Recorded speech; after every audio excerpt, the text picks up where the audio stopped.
ये 10 लोगों का काम नहीं है। तेरी पगार कितनी है तो बात कितनी करता है? सत श्री अकाल बाजी।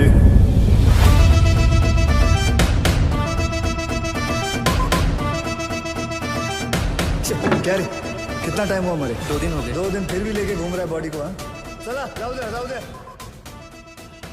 तुम चलो। आज की कहानी एक ऐसे सीरियल किलर की है जिसने साल 1976 से 1977 तक 13 लोगों को मौत के घाट उतार दिया था और जिससे पूरे पुणे शहर में एक दहशत का माहौल था।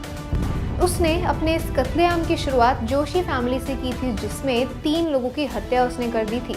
और जब पुलिस इन्वेस्टिगेशन के लिए पहुंची तो उन्हें दिखा कि तीनों में से एक के भी ऊपर कपड़े नहीं हैं और पूरे घर से एक अजीब तरीके की खुशबू आ रही थी। पुलिस ने इस घटना की छानबीन जोरों शोरों से शुरू कर दी, लेकिन उन्हें कई दिनों बीत जाने पर भी कोई सुराग नहीं मिला। उसके बाद लगभग इस घटना के 21 दिन बाद एक औरत आई, यशोमती नाम की। उन्होंने पुलिस को बताया कि उसके बंगले पर कुछ लोगों ने ज़बरदस्ती अंदर घुसने की कोशिश की है। जब उसने और उसके नौकरों ने शोर मचाया तो वो लोग वहाँ से भाग गए और उसने कहा कि शायद उनमें से एक आदमी उनका बॉस था, क्योंकि सारे लोग उसे बॉस बॉस कह के पुकार रहे थे और वो जो भी कह रहा था वो सारे लोग वही कर रहे थे। अब पुलिस ने उनकी कंप्लेंट तो लॉन्च कर ली, लेकिन इसे चोरी चकारी या लूटपाट का मामला समझ के उन्होंने इतनी ज़्यादा उसको अहमियत नहीं दी और वो अभी भी जोशी परिवार के कातिल को ढूंढ रहे थे। अभी तक इस सीरियल किलर का कोई भी नामो निशान नहीं था और उसी समय पुलिस को 1 दिसंबर 1976 की रात को फिर से एक और कत्ल होने की खबर मिलती है। पुलिस जैसे ही उस बंगले के अराउंड पहुंचती है, उस बंगले में 5 लोगों की लाश होती है, जिसमें से एक बहुत ही फेमस संस्कृत के ज्ञापक थे। जी हाँ दोस्तों, इस बार 3 नहीं 5 लाशें मिलती हैं पुलिस को और उनमें से एक, जैसा कि मैंने आपसे कहा, संस्कृत के ज्ञापक काशीनाथ शास्त्री की होती है, दूसरी उनकी पत्नी की होती है, उनके बच्चों की, और एक उनकी 8 साल की पोती होती है, उसकी भी लाश होती है।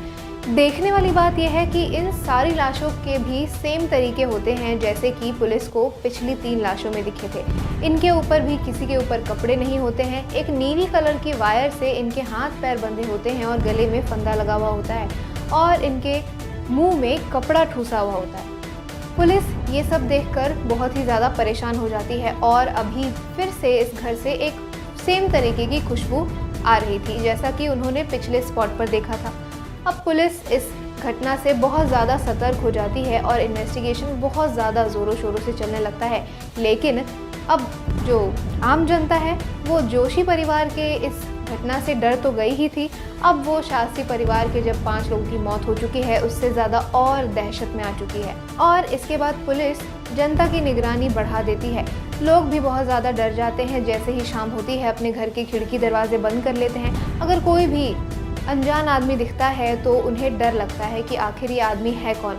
इसीलिए पुलिस पेट्रोलिंग भी बढ़ा देती है, जनता की सिक्योरिटी बढ़ा देती है।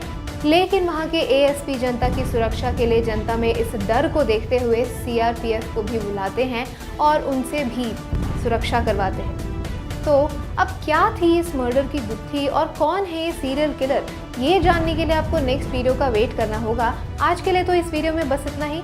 सुनने में ये भी आ रहा है कि आने वाली सूर्यवंशी 2 में इस तरीके का कोई प्लॉट हो सकता है। तो आप कितने एक्साइटेड हैं सूर्यवंशी 2 के लिए, हमें कमेंट सेक्शन में ज़रूर बताइए। आज की वीडियो में बस इतना ही। मैं आपकी होस्ट पंखुरी इजाज़त चाहती हूँ आपसे। नमस्कार।